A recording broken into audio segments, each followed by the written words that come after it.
लग्नानंतर होईलच प्रेम मालिकेच्या आजच्या भागामध्ये आपण पाहत आहोत. इथे आता नंदिनी वडाच्या छोट्याशा झाडाला धागे बांधत असते आणि तेव्हा रम्या आणि वसू तिथे उभे असतात. रम्या म्हणत असते, जेवढे काही धागे बांधायचे तेवढे बांधून घे, पण हे सगळे दोरे आता लवकरच सुटणार आहेत, असं सुद्धा आता इथे ती बोलत असते. तर इथे आता हा जो काही जीवा आहे तो जीवा मात्र इथे नंदिनीसोबत फेऱ्या घेण्यासाठी तयार असतो आणि तेव्हा नंदिनी पूजा करून घेत असते आणि पूजा करून घेतल्यानंतर आता ह्या सप्तपदीला म्हणण्यापेक्षा 7 फेऱ्यांना सुरुवात झालेली असते. तर इथे मात्र जीवाने नंदिनीसाठी खूपच सुंदर अशी कविता बोललेली असते. ती म्हणजेच की ऐकूयात पुढील प्रमाणे. मी देतो गुलाब तू फुलवतेस मळा, मी देतो गुलाब तू फुलवतेस मळा, माझ्या साध्या कविता तुझा गाता गळा, माझ्या साध्या कविता तुझा गाता गळा, हा पसारेवाला भोळा. तेव्हा नंदिनी हसते.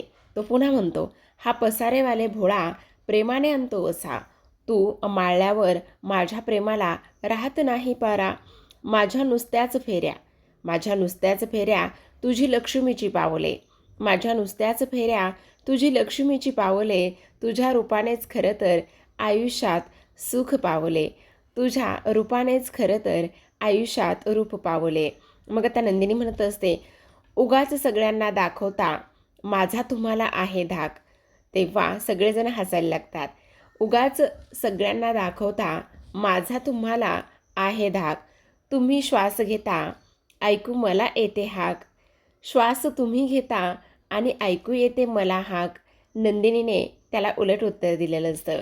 त्यानंतर जीवा पुन्हा म्हणत असतो, न बोलताही आपल्यात बरंच काही जातं उतू, न बोलताही आपल्यात बरंच काही जातं उतू, फुलून येईल आता आपल्या नात्यांचा नवा ऋतू, फुलून येईल पुन्हा आपल्या नात्यांचा नवा ऋतू. असं म्हटल्याबरोबर काव्या पार्थ हे दोघीजण आनंदात असतात.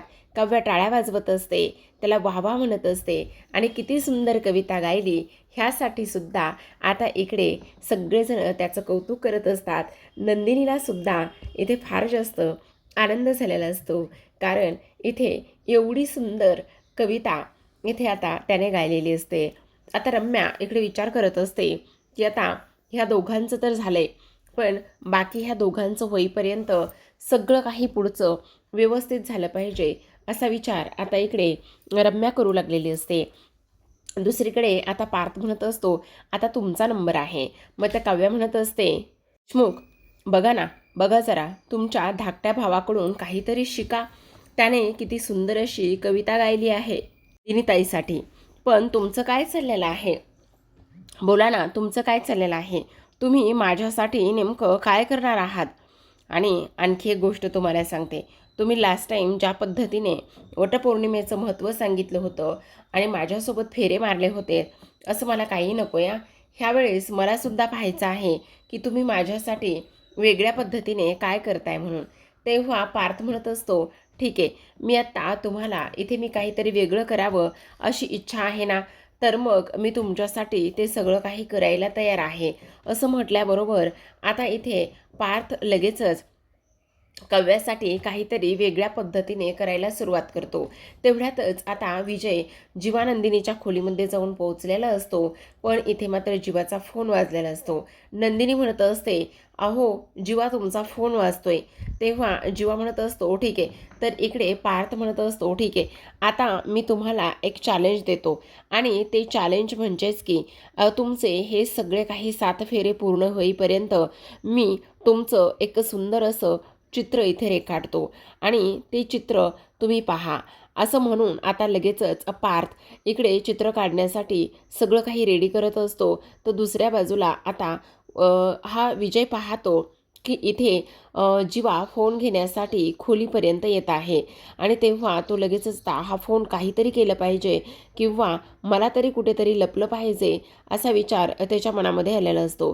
दुसरीकडे आपण पाहतो आता इकडे त्याला ते चित्र पाहायचं असतं, त्याचबरोबर काव्याचे 7 फेरे पाहायचे असतात. त्यामुळे तो लगेचच परत रिटर्न येतो आणि तेव्हा विजय जो आहे तो फोन मात्र सायलेंट करून ठेवत असतो. जेव्हा विजय फोन सायलेंट करतो तेव्हा मात्र इथे म्हणत असतो, आता एकदा हे सगळं काही शोधतो. एकदा का सगळं शोधलं की मग मला माझ्या हाती सगळं काही लागेल असा विचार तो करत असतो. दुसरीकडे आता इकडे काव्य म्हणत असते, हे बघा देशमुख, मला नाही वाटत हे सगळं काही तुम्हाला जमणार आहे म्हणून. कारण हे बघा, माझे 7 फेरे होईपर्यंत तुम्हाला चित्र कसं काय काढायला जमणार आहे, ते शक्य तरी आहे का, असं इकडे तो बोलत असतो. तेव्हा आता इकडे पार्थ म्हणत असतो, बघूयात ना, मला चित्र काढायला जमतंय का नाही तेच मला पाहायचं आहे, असं सुद्धा तो इथे बोलत असतो. आणि त्यानंतर मात्र चित्र काढायला तो सुरुवातसुद्धा करत असतो. जेव्हा चित्र काढायला सुरुवात करत असतो तेव्हा मात्र काव्या लगेचच इकडे आता पूजा करायला सुरुवात करत असते. तेव्हा काव्या म्हणत असते, देशमुख, चिटिंग वगैरे करायची नाही हा. दुसरीकडे विजय आता कपाटाची चावी शोधत असतो, कारण कपाटच आहे ते लॉक असतं आणि कपाट लॉक असताना इथे आता त्याला चावी शोधायची असते आणि चावी शोधून मगच आता इथे काही जरी झालं तरीसुद्धा इथे ह्या जीवा आणि नंदिनीचं नेमकं सिक्रेट काय आहे, नेमकं सत्य काय आहे, ह्याच गोष्टी आता इकडे त्याला शोधायच्या असतात. आणि म्हणून हे सगळं काही उठाठेव खटाटोप हे सगळं काही इथे आता सुरू असतं. ह्या सगळ्या गोष्टी इथे सुरू असताना आपण पाहतो की आता इकडे मात्र ही वसू आणि त्याचबरोबर रम्या ह्या दोघीजणी एकमेकींशी बोलत असतात आणि त्या म्हणत असतात, खरं पाहायला गेलं तर मग आता इथे हा जो काही आपला हा आहे म्हणजे विजय आहे, विजय रिटर्न येताना तंगडं बिंगडं मोडून येऊ नये आणि त्याचबरोबर जर त्याला काही नाही सापडलं तर मग काय करायचं, असं सुद्धा आता इकडे ते बोलत असतात. आता हे सगळं काही बोलल्यानंतर लगेचच आपण पाहतो विजय मात्र इथे सगळीकडे चावी शोधतो, पण चावी काही सापडत नाही. मग आता त्याच्या डोक्यात येतं की ही जी काही आता लॉन्ड्री बॅग आहे त्याच्यामध्ये जीवाचे कपडे असतील आणि त्यामध्ये जर चावी गेलेली असेल तर ती चावी आपण इथे शोधली पाहिजे, असा सुद्धा तो इथे विचार करत असतो. आता ह्या सगळ्या गोष्टींचा विचार केल्यानंतर आपण पाहतो की आता लगेचच इकडे दुसऱ्या बाजूला विजय जेव्हा जीवाचे कपडे पाहतो तेव्हा मात्र त्याला त्या बॅगेमध्ये त्या जीवाच्या कपड्यामध्ये इथे आता त्याला चावी सापडलेली असते आणि चावी तर सापडतेच, पण त्यानंतर त्याच लॉन्ड्री बॅगमध्ये त्याला खूप मोठी भयानक अशी गोष्ट सापडलेली असते, ते म्हणजेच की नंदिनीचं खोटं पोट. नंदिनीचं खोटं पोट जेव्हा त्याच्या हाती लागतं तेव्हा मात्र त्याला धक्काच बसतो की हे सगळं काय आहे आणि त्याचबरोबर हे खोटं पोट नेमकं इथे काय करतंय, असा सुद्धा इथे त्याच्या मनामध्ये विचार येऊन गेलेला असतो. दुसरीकडे आपण पाहतो आता इथे काव्या ही पूजा करून घेत असते आणि पूजा करून घेतल्यानंतर इथे पार्थला सांगत असते, जोपर्यंत माझी पूजा होत नाही तोपर्यंत स्टार्ट करायचं नाही, नाहीतर तुम्ही इथे चिटिंग कराल.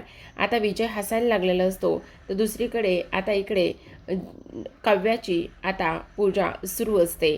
काव्या पूजा करून घेते आणि त्यानंतर मात्र फेरे मारायला सुरुवात करत असते.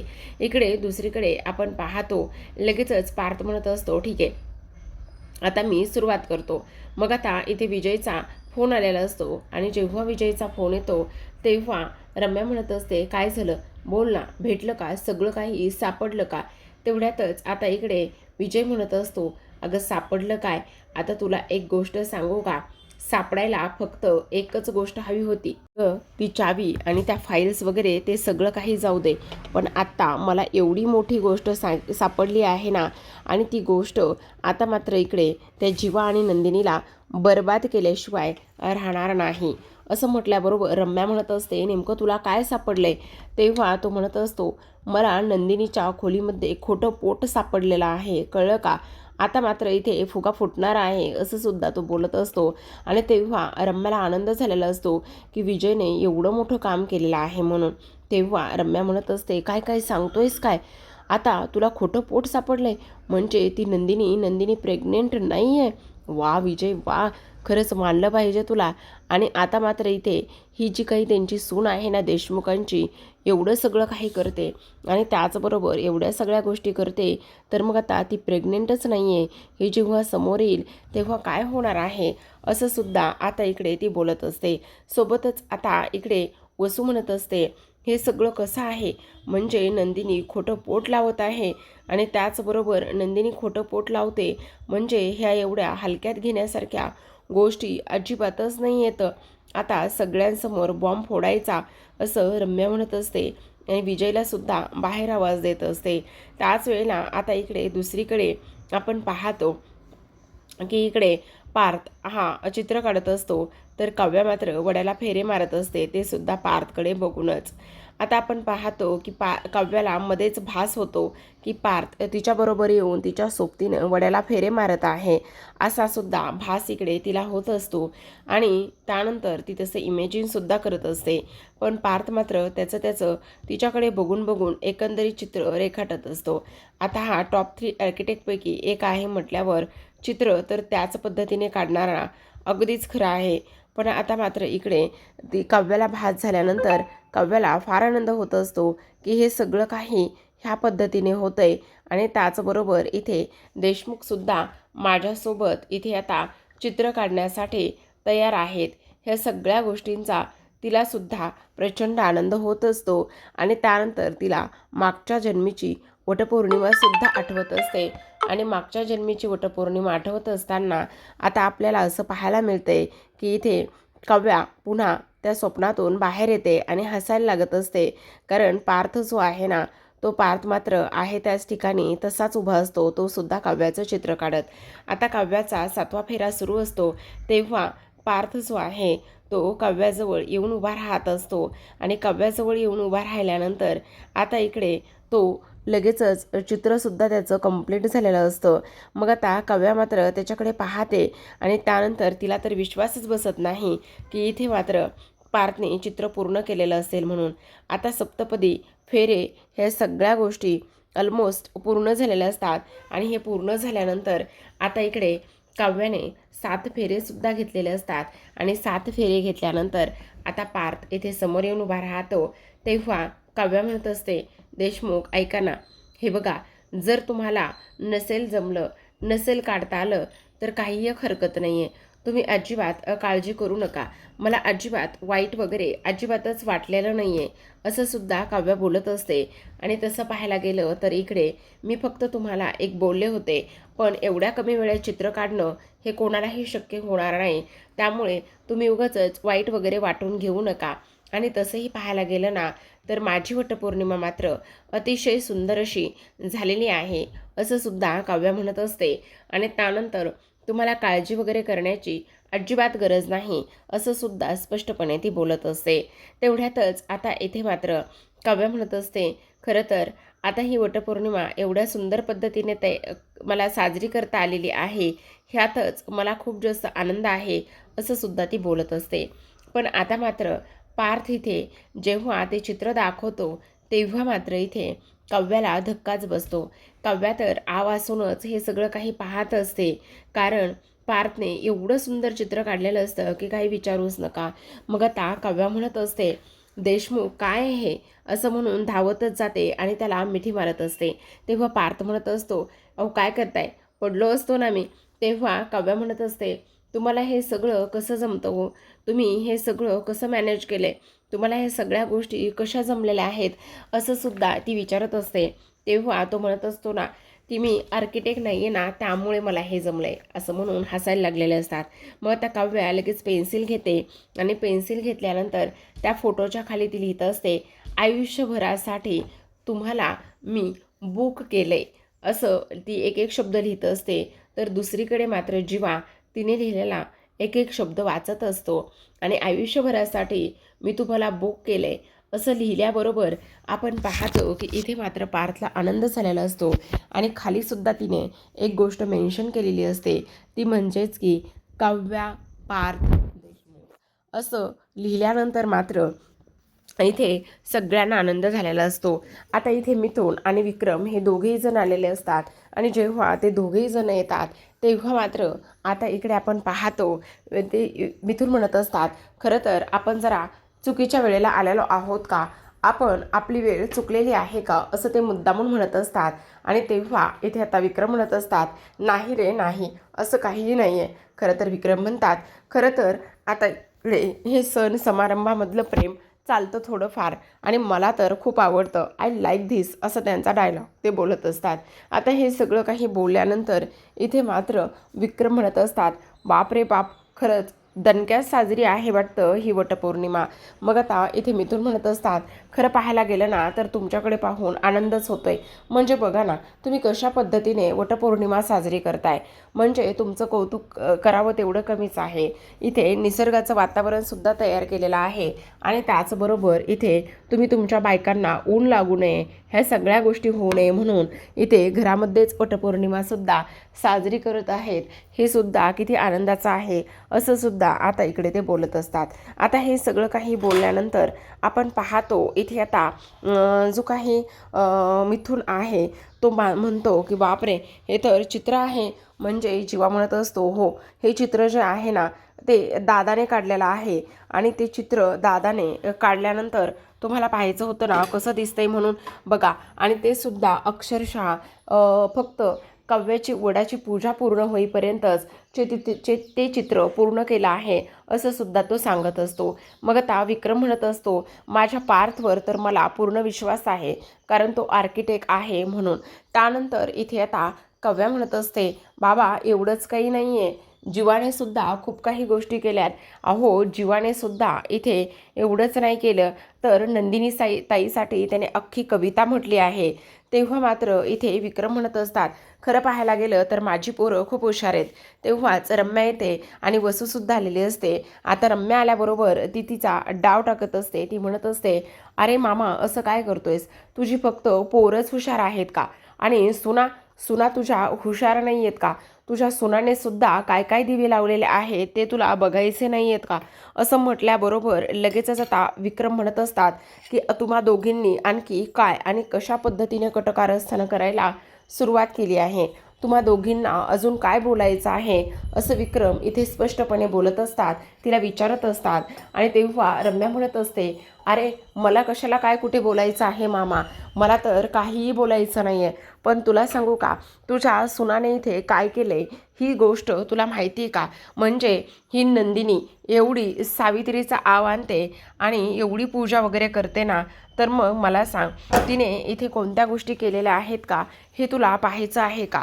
असं म्हटल्याबरोबर लगेचच आता इथे जो विक्रम आहे तो रागात जातो आणि ह्या दोघीवरती ओरडून म्हणत असतो, तुम्हाला नेमकं म्हणायचं काय आहे?